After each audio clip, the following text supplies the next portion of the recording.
I'm going to share with you the second thing you must know before you can successfully transition your dental practice.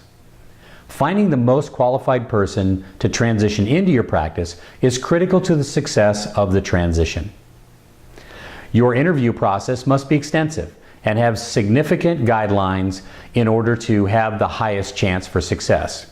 You cannot leave out any step or it could mean disaster.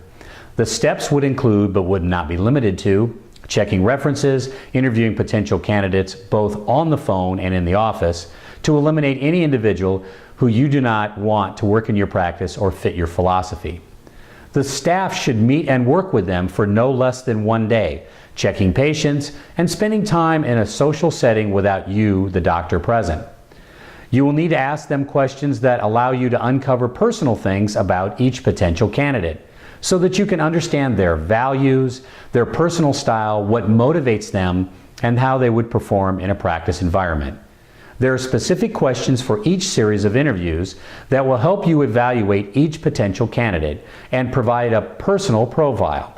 In addition, each candidate should be psychologically tested. I recommend using the Hartman Value Test because it uncovers the best and the worst, and after many years of testing has proven to save many a late career doctor from choosing the wrong candidate.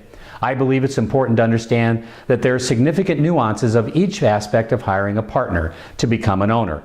The most important is they need to have a sense of ownership early in the process. We have a new generation who seem to have a sense of entitlement, and your questions and process should separate the wheat from the chaff. The statistics don't lie. 80% of all associates do not buy into a practice.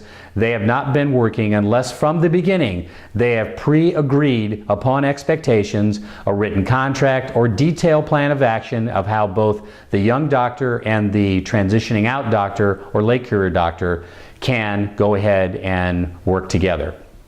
I have had many doctors say to me if they could just get to know the right associate, they would know that they would buy the practice. They had no fear that the associate, after working for them for a few years, could become dissatisfied with the practice and move down the street, taking many patients with them. I would never allow a doctor to think this was a good idea unless they had the proper protection in place from the beginning to protect the practice that they have invested years of education, hard work, and significant money building. Next, you will receive the third thing you must know to have a successful transition. I call it the other transition. I'll see you on the flip side.